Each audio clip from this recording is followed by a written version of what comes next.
nomme Stan Carré, j'exerce en tant que coach en développement personnel, sophrologue, écrivain et j'organise aussi des retraites spirituelles. Alors pour moi, mon aventure dans le coaching ou dans le métier que j'exerce actuellement, qui est un peu multiple, ça a commencé en 2013, je dirais. Ça a commencé en 2013 quand je travaillais à la CAF à l'époque. J'étais conseiller à la CAF, en gros je travaillais derrière un bureau, je traitais des dossiers toute la journée. Et je commençais à en avoir vraiment marre de mon travail. Parce que je faisais la même chose tous les jours, je sentais que je m'ennuyais mortellement, j'avais pas le climat, pas forcément le cadre ou l'équipe avec laquelle je travaillais, j'étais pas en harmonie avec, ça correspondait pas à mes valeurs. Et je voulais de plus en plus aspirer à autre chose. Je sentais qu'il y avait peut-être quelque chose d'autre que ça qui était bon pour moi, mais je savais pas du tout quoi, j'en avais absolument aucune idée. Et à ce moment-là, j'ai commencé à m'intéresser progressivement au développement personnel. Il y avait une amie avec qui je discutais à l'époque qui m'a parlé de la sophrologie, qui m'a parlé de certains livres de développement personnel et qui...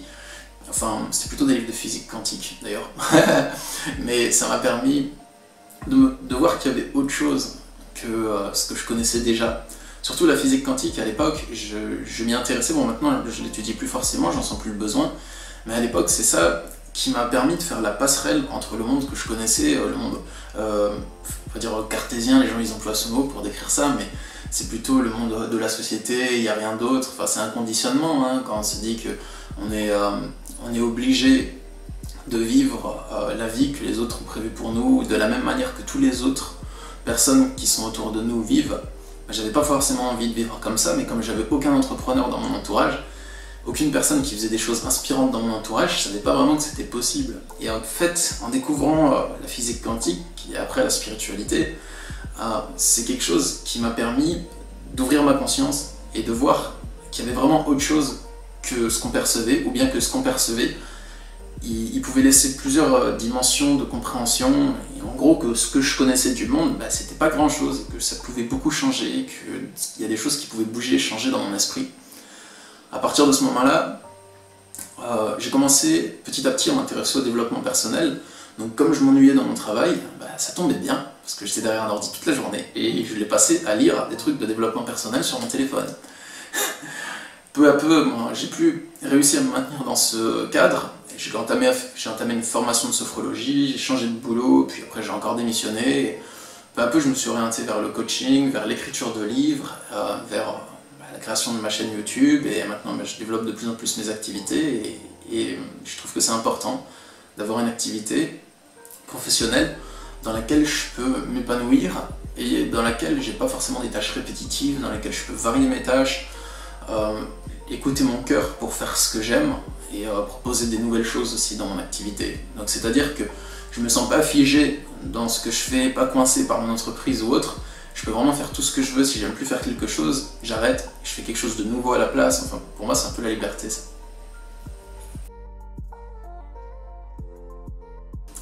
Alors, un souvenir marquant, j'aimerais bien en donner un négatif et un positif. Parce que quand tu m'as demandé un souvenir marquant, il y a direct quelque chose de négatif qui est venu dans mon esprit. Et après ça, il y a quelque chose de positif, parce que j'ai aussi des souvenirs marquants qui sont très positifs.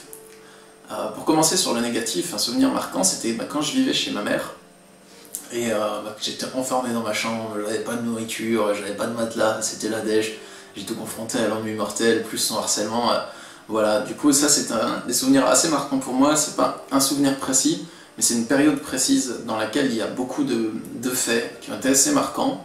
C'est une période où j'étais vraiment confiné, enfermé, dans un espace en huis clos en fait, avec ma mère, et j'étais obligé de la supporter. Et elle avait un comportement assez violent, assez toxique en fait.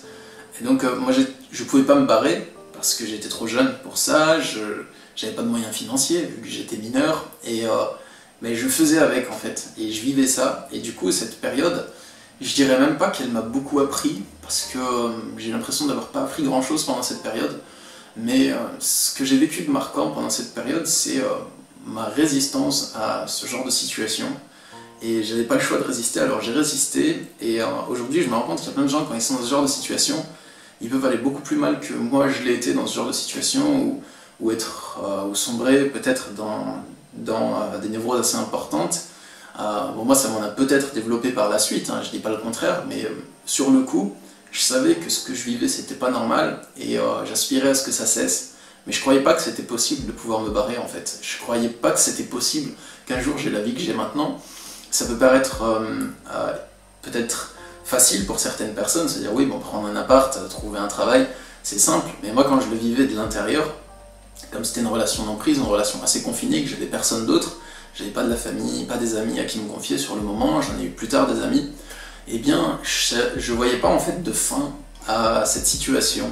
Peut-être je me disais quand je serai majeur je pourrais me barrer, mais je l'envisageais pas concrètement, je me sentais même pas capable de trouver un travail, donc sur le moment en fait je me sentais vraiment confiné, enfermé, c'était vraiment du huis clos, hein, comme dans les films de suspense ou dans les films thrillers avec quelqu'un qui est enfermé avec un agresseur en huis clos, là c'était vraiment ce que je vivais, donc pour moi c'était une époque assez marquante. Après j'ai des souvenirs marquants qui sont très positifs, et il y en a un qui me revient souvent à l'esprit. J'étais en Italie avec une bande d'amis, c'était il y a quelques années de ça, 3-4 ans, c'est comme ça. On était allé en Italie dans un petit village qui s'appelait Bacoli, c'est juste en dessous de Napoli. On avait aidé les organisateurs d'un festival, donc on avait donné main forte à l'organisation de ce festival, et un jour, après l'organisation du festival, il y a un des organisateurs qui était champion d'Italie de kayak, ou du moins dans l'équipe des champions d'Italie, quelque chose comme ça. Et il nous a proposé de prendre un kayak et des canoës et de venir avec lui dans la mer. Et il y avait le soleil couchant, et à ce moment-là, j'avais aucune attache, aucune contrainte, absolument rien. J'étais totalement libre, et on était dans la mer, il y avait le soleil qui se couchait, qui faisait des reflets dorés et argentés sur l'eau, et on avait même trouvé une mini-plage qui était cachée, mais il fallait prendre un bateau pour y accéder. C'était un mini bout de plage, c'était super roots, mais c'était vraiment cool. Et à ce moment-là, je me suis senti vraiment libre, il faisait super beau, super chaud, j'étais entouré d'amis, de personnes bienveillantes, et je me souviens que j'ai vécu un moment assez fort au niveau de l'émotion de joie que j'éprouvais à ce moment-là. Alors avant d'écrire mon livre sur les pervers narcissiques, j'avais déjà écrit 2 livres. Un premier livre en rapport avec la spiritualité, un deuxième livre où je faisais un rapport de ce qui se passait dans mon esprit et dans mes émotions pendant que je traversais une période style dépression. Et après ça, j'ai voulu écrire un 3e livre. Parce que moi, mon but, c'est d'écrire beaucoup de livres. J'aime bien ce moyen de communication. Et j'aime bien ce travail d'être écrivain. C'est quelque chose qui me parle. Et d'ailleurs, plus le temps passe, plus j'ai envie de développer mes activités d'écrivain. Donc je me suis dit qu'il faut que j'écrive un livre sur un sujet que je connais bien, sur un sujet sur lequel j'ai des trucs à dire. Et il se trouve que les pervers narcissiques, c'est un sujet que je connais bien, et un sujet sur lequel j'ai des trucs à dire. Donc je me suis mis à l'écriture de ce livre. Je l'ai écrit en 2 mois. J'ai travaillé beaucoup pour l'écrire, donc je passais plusieurs heures par jour dessus.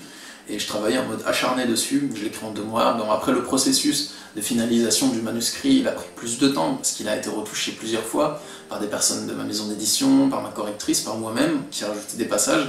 Mais voilà comment il est né. Ce livre, ça c'est juste pour l'écriture, mais avant ça, j'avais déjà vécu en famille avec quelqu'un qui avait un comportement pervers narcissique, justement. J'ai déjà croisé plusieurs personnes comme ça dans mon existence, et tout au long de mon chemin de vie, enfin pas beaucoup, mais voilà, ça m'a suffi à bien comprendre ce phénomène. Et dans mon coaching, j'accompagne plusieurs personnes qui sont en lien avec des pervers narcissiques à s'en sortir. Je fais aussi des vidéos sur le sujet, donc en gros, c'est un sujet sur lequel j'ai beaucoup parlé.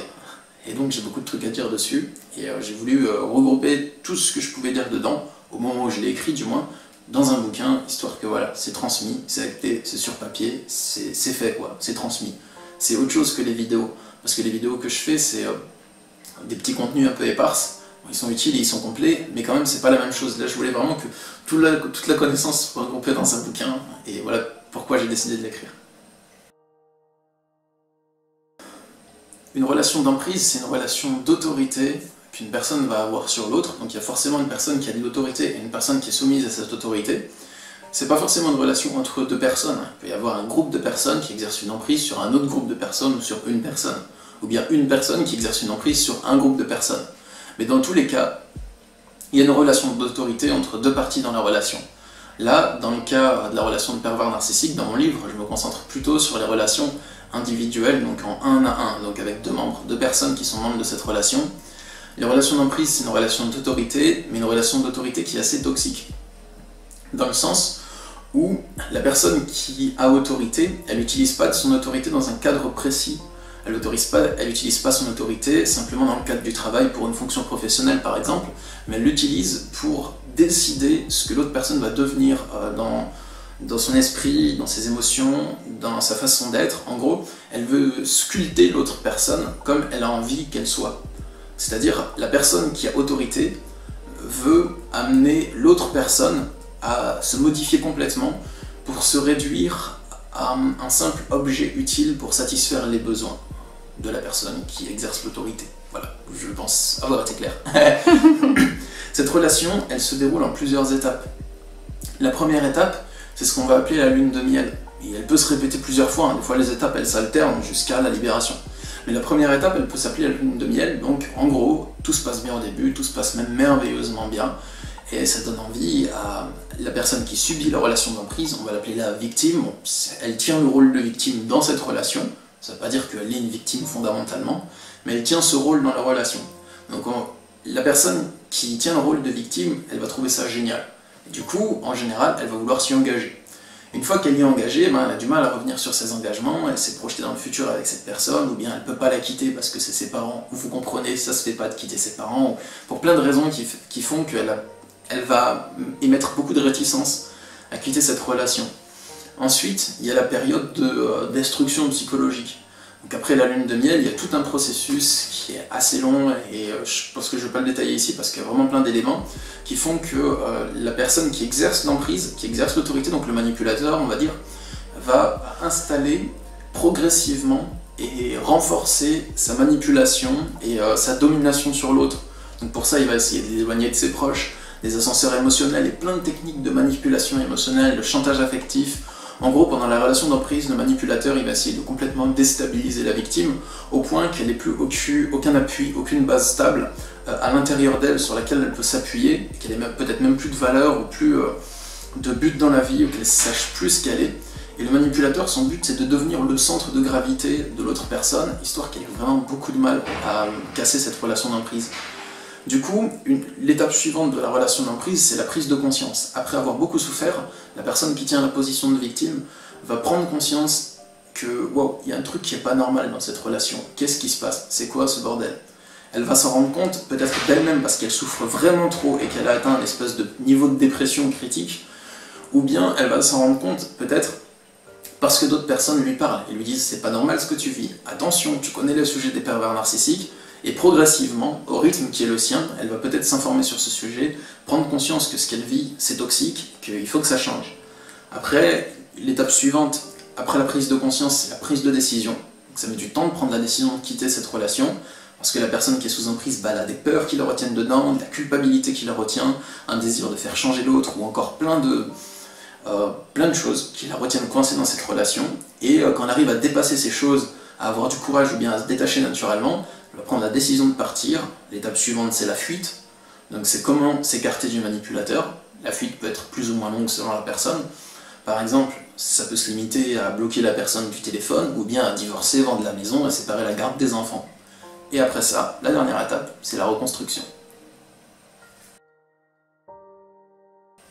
Alors le processus de reconstruction, c'est un processus qui est différent selon la personne, parce qu'on n'a pas tous les mêmes blessures et les mêmes séquelles qui restent de cette relation. Moi je pense que, me concernant, ma reconstruction, c'était pas une reconstruction en fait, c'était une construction. Je le vois plutôt comme ça. J'ai pas essayé de redevenir comment je l'étais avant la relation d'emprise, parce que ma relation d'emprise, j'avais connu que ça, vu que c'était dans le cadre parental. Donc il fallait que je me construise différemment. Pour me construire différemment, mon meilleur enseignant, ça a été ma souffrance. Parce que ma souffrance émotionnelle, elle se produit lorsque, dans mon esprit, j'ai des mouvements qui sont soit autodestructeurs, soit en incohérence avec la réalité. Donc, à partir du moment où j'ai quitté le cadre toxique et où j'ai commencé à vivre de mes propres ailes, et enfin vivre par moi-même, quoi, eh bien, j'étais confronté à beaucoup de souffrances. À ma propre souffrance que je me faisais vivre moi-même. Donc, il fallait que je la règle. Et ça, c'est long. C'est un processus qui est long, qui demande du temps, beaucoup d'observations, des tentatives, des essais, jusqu'à identifier la cause de la souffrance, la comprendre et la modifier. Mais du coup, la reconstruction, c'est quelque chose qui s'est fait tout au long de ma solitude et de mes relations sociales partagées. C'est-à-dire qu'en relation avec les autres personnes, il y a des problèmes qui se développent.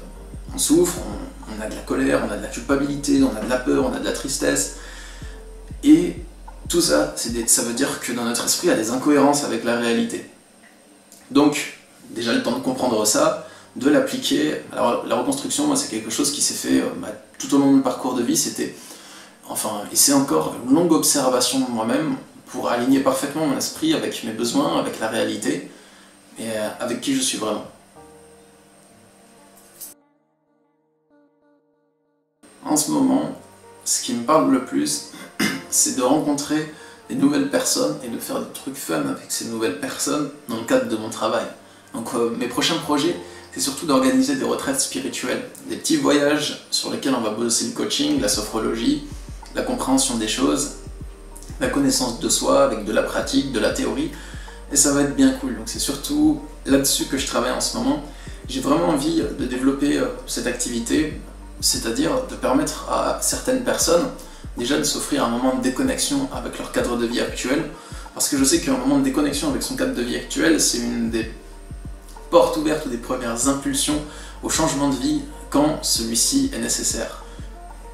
Parce que quand on vit toujours dans le même cadre, avec les mêmes problèmes, les mêmes cogitations, ou la même situation qui nous plaît à peu près, mais qu'en fait ça ne nous plaît pas, mais on n'en est pas conscient, le fait de vivre quelque chose de tout à fait autre, de découvrir qu'autre chose est possible, et ensuite de revenir dans son cadre de vie d'origine, ça nous permet de voir si ce cadre de vie actuellement, il est adapté à nous ou pas, ou si on doit s'adapter à lui alors qu'on pourrait le changer. Souvent on est dans un cadre de vie qui nous déplaît, mais on s'en rend pas compte parce qu'on a l'habitude de s'adapter à ce cadre de vie qui nous déplaît, et le jour où on a atteint les limites de notre capacité adaptative, on s'en rend pas compte, on continue à subir et on se sent de plus en plus mal. Le fait de sortir de ça et se prendre une bouffée d'air pour être revenir dedans, on se dit waouh, mais en fait non, j'aime plus du tout ça, je veux partir. Donc les retraites spirituelles, je pense que c'est cool pour permettre aux gens vraiment de changer de cadre, de vivre une expérience vraiment cool, une expérience, le mot qui me venait à l'esprit quand je parlais, c'était une expérience magique. Mais j'ai vraiment envie de faire le truc le plus cool possible dans des beaux lieux, soit en France, soit peut-être en Indonésie ou en Thaïlande, je verrai, mais voilà, dans un cadre vraiment génial. Et je fais des voyages sur plusieurs jours comme ça. Voilà, c'est ça que je développe. Je travaille aussi sur un prochain livre, un manuel de développement personnel sur l'hypersensibilité. Puis voilà, ça c'est mes prochains projets. Alors une journée type avec moi, je pense qu'il n'y a pas vraiment de journée type, mais plutôt des semaines type. Dans le sens où je fais pas les mêmes activités chaque journée de ma semaine. En général, quand même une journée type, je me réveille le matin assez tôt, soit à 6h30, soit à 5h30, et je travaille 2 heures sur mon prochain livre. Ensuite, je fais mes consultations de coaching, et je travaille sur mes autres projets, qui sont chercher des lieux pour mes retraites, faire le montage de mes vidéos.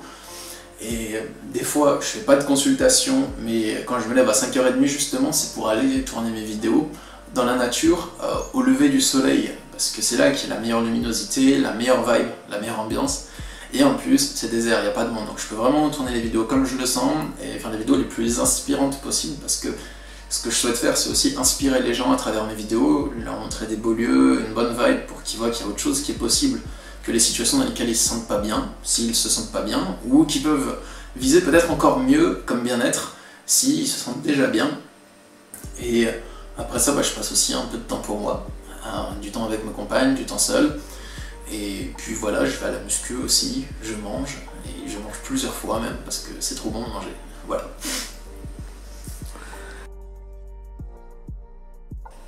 Alors je n'ai plus de livre de chevet actuellement, parce que je n'ai pas de livre de chevet depuis que je suis enfant. Quand j'étais enfant, je lisais des bandes dessinées, des mangas, des Picsou, des choses comme ça, mais depuis que je suis adulte, eh bien, je suis un lecteur très lent, donc je mets du temps à lire, et surtout quand je lis quelque chose, il faut que ce soit quelque chose qui m'apporte, il faut que ce soit qualitatif, sinon je me désintéresse très rapidement de l'ouvrage. Dans le sens où il faut que ça m'apporte des informations dont j'ai besoin, et c'est comme ça que je trouve de l'intérêt à la lecture du livre, mais je le sens directement à la vibration du livre, en fait, je veux dire à l'énergie du livre, je le sens directement dès les premiers mots, si ce livre va m'apporter quelque chose ou pas. Donc s'il m'apporte quelque chose, peut-être c'est tout le livre qui va m'apporter quelque chose, mais en général c'est assez rare. Peut-être c'est juste un paragraphe, peut-être juste un chapitre du livre, et dans ce cas je le lis. Mais c'est rare que je lise un ouvrage en entier. Je peux lire beaucoup de morceaux de beaucoup d'ouvrages. Donc j'ai pas forcément de livre de chevet, le média que je consomme plus c'est les vidéos. Donc je consomme plus de vidéos, bon, d'ailleurs j'en produis aussi, enfin j'en crée aussi, donc voilà, je consomme des vidéos sur YouTube.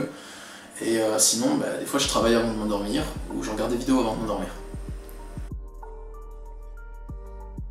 Alors les gens qui vont m'inspirer dans la vie, ça dépend des périodes.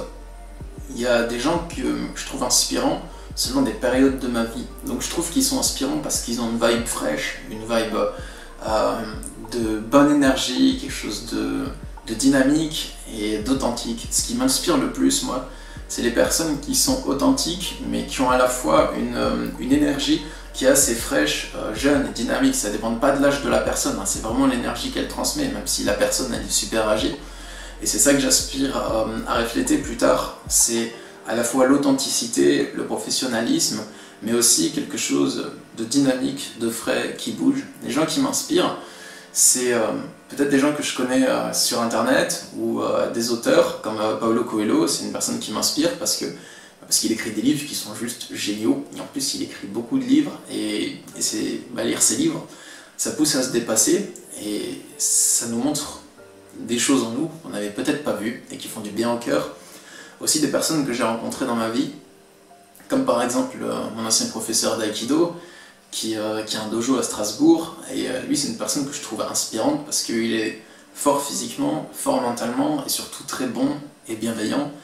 Et mon ancien professeur de sophrologie, parce que il est ultra gentil, ultra calme, et il a une connaissance des choses qui est très pointue et très affinée au niveau philosophique de la vie, ou au niveau des propriétés de l'existence, et franchement il m'a beaucoup appris. Donc voilà, c'est un peu les gens que je trouve inspirants.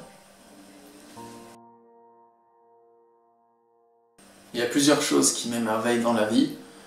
Il y a moi-même, quand je me découvre, quand j'apprends à me connaître, je trouve que la chose qui m'émerveille le plus, ou qui m'a le plus émerveillé dans ma vie, c'est quand, pendant longtemps, j'ai eu un conditionnement psychologique qui provoquait de la souffrance.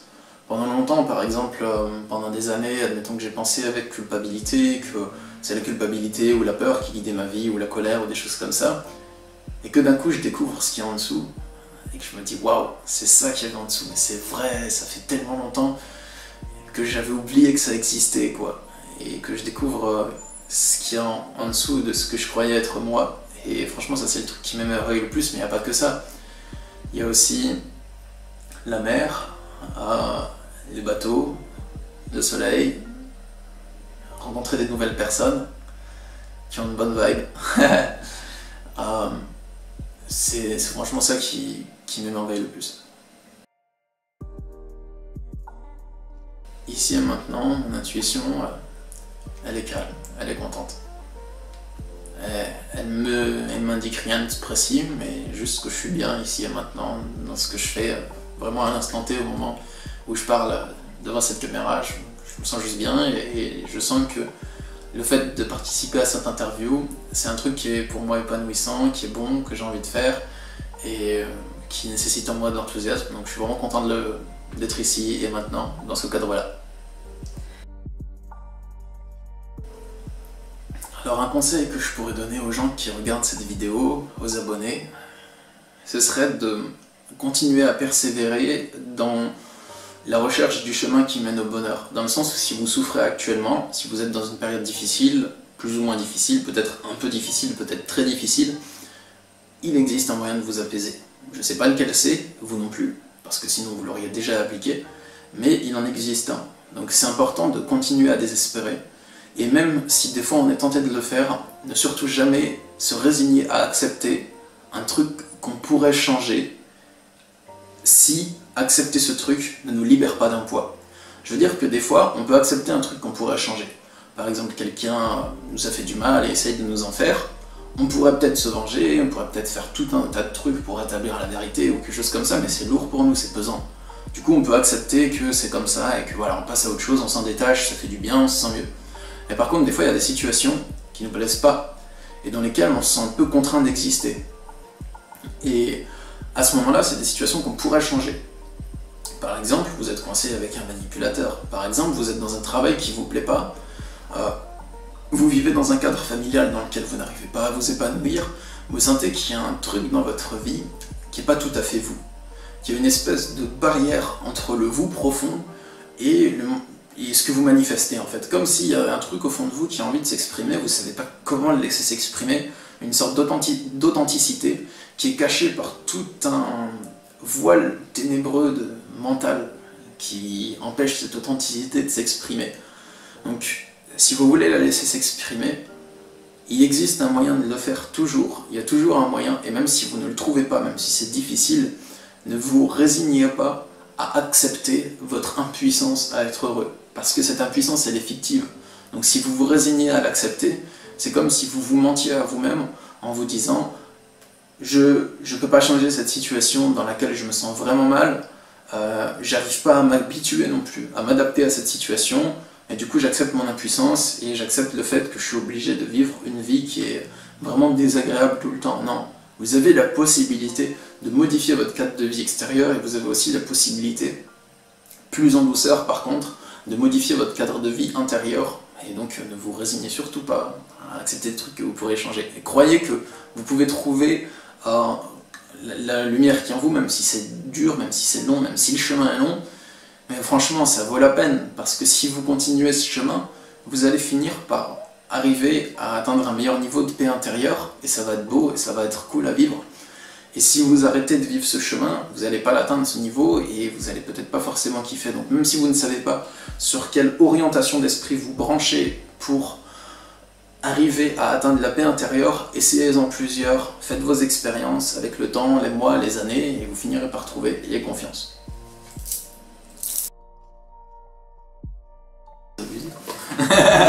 Attends, il fait chaud, c'est Stan.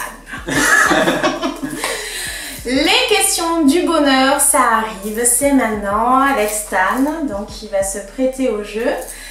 Et je me suis dit, pour l'occasion, au lieu de débuter avec les questions du bonheur, j'ai eu l'intuition de prendre mon jeu de cartes et puis de me dire, tiens, on va réfléchir sur un mot-clé, puisque voilà, ça t'est désigné, et puis savoir... Ah,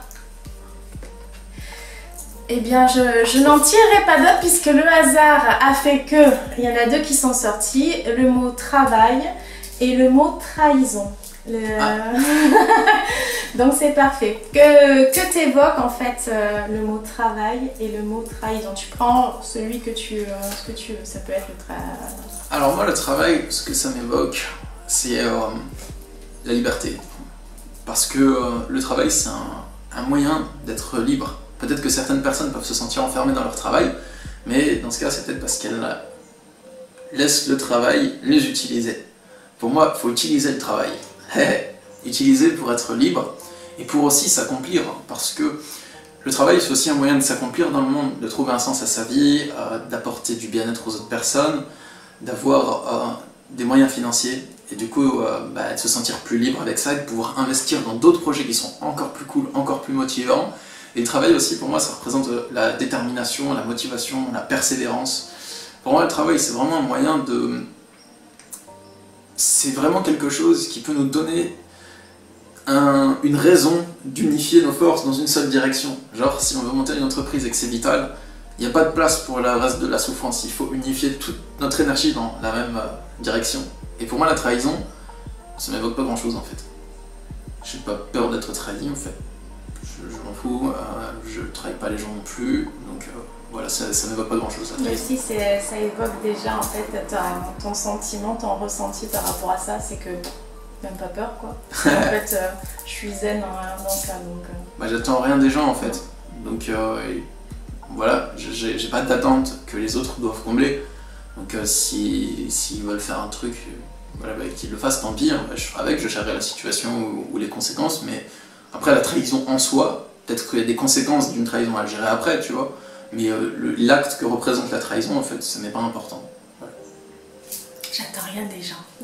C'est beau ça. Alors. Comme ça, pas de pression. Ouais, voilà. Les questions du bonheur. Tu vas en choisir 5 au hasard. C'est toi qui lis. Si tu n'arrives pas à décoder et déchiffrer ce que j'ai écrit. Si j'arrive pas, j'appelle mon médecin. Aussi. Et on me dira, ça veut dire paracétamol. Donc je te laisse le soin de choisir au hasard et puis... 5 questions. Voilà. Je les tire toutes les 5 d'un coup, une après l'autre. Une après l'autre, faisons durer le plaisir. Ok. En une phrase, qu'est-ce que tu souhaites pour ton propre avenir? Davantage de paix intérieure. Je souhaite pour mon propre avenir davantage de paix intérieure, pour compléter la phrase avec une syntaxe correcte. Voilà. Nickel. La deuxième. La deuxième question du bonheur. Que ferais-tu que tu n'as jamais fait? Une retraite spirituelle et être encore plus pleinement heureux. Il y a certaines zones que je dois encore débloquer, donc il faut que je les débloque. Et quand elles seront débloquées, je serai encore plus moi. Et bon, c'est un long parcours, hein, donc je pense que tout le monde bosse dessus et qu'il n'y a pas forcément de fin à ça. Peut-être il y a de la fin à des grosses souffrances qu'on a, on peut les dépasser radicalement. Mais après, je pense qu'on a toujours le moyen d'ajuster encore plus notre esprit sur la réalité. Voilà. C'est parfait. Troisième question du bonheur. Celle-ci. Alors, quelle est la croyance que tu détiens et avec laquelle beaucoup de gens sont en désaccord? Tiens, c'est intéressant hein, ça. La croyance que je détiens et avec laquelle beaucoup de gens sont en désaccord. Eh bien, on peut couper les ponts avec sa famille et les bannir. Et c'est une croyance qui est basée sur mon expérience. Hein. Donc voilà, c'est possible. Je sais qu'il y a plein de gens qui sont en désaccord avec cette croyance et qui disent mais non, tu sais, c'est ta famille, tu ne peux pas, parce que les parents, on en a que deux, on les remplace pas, et alors on n'a pas besoin de les remplacer. Hein. C'est comme si on te dit, tu sais, ton épine dans le pied, t'en as qu'une, si tu l'enlèves, t'en auras peut-être pas une autre. Hein. Et alors, je l'enlève, je vais mieux après. Enfin, ça dépend, hein. Les parents ils sont cool, ils sont gentils, enfin voilà quoi. Mais ça dépend. Avant d'être des parents, c'est des êtres humains. Et ok, c'est vos parents, mais ça reste quand même des êtres humains. Donc, à vous de voir si vous avez envie de côtoyer ces êtres humains-là ou pas. Ok, il y a des liens, ils sont forts, on les maintient si c'est bon, mais voilà, si ce lien c'est la cause de notre souffrance, hein, des fois, on le coupe. Quatrième question du bonheur. Ok. Alors, quatrième question du bonheur.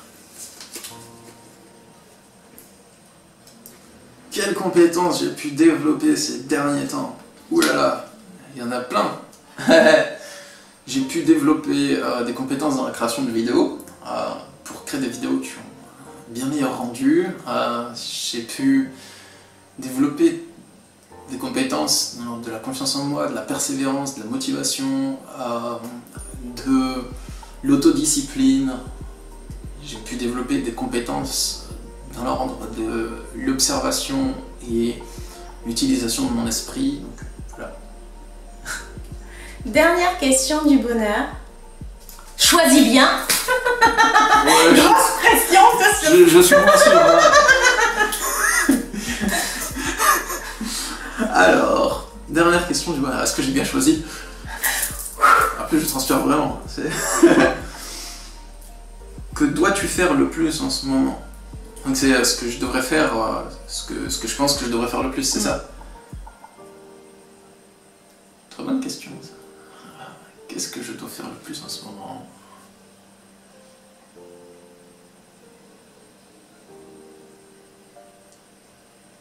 Faire des trucs qui me font kiffer, rencontrer de nouvelles personnes. Impeccable. Ça, c'est kiffant, ouais. Ouais. Eh bien, je te remercie beaucoup pour cette interview, pour ces questions du bonheur. Je remercie parce que c'est un joli partage que tu nous offres pour les abonnés aussi et à moi. Je te remercie de m'avoir accueilli. Je te remercie aussi beaucoup pour ta fraîcheur, ta générosité et tout ce que tu dégages dans tes partages de capsules. Et je voulais vraiment en fait mettre un petit point rouge en disant c'est vraiment très intéressant tout ce qu'il propose et dans ses livres et dans ses contenus vidéo, et tu es en plus une merveilleuse personne, très abordable et très généreuse. Donc je tenais à te le dire, d'avoir des personnes comme ça, très authentiques, ça fait du bien dans l'humanité. Donc merci beaucoup pour cette interview. Bah, merci Stéphanie de m'avoir interviewé, je suis ravi d'y avoir participé et c'est réciproque, merci.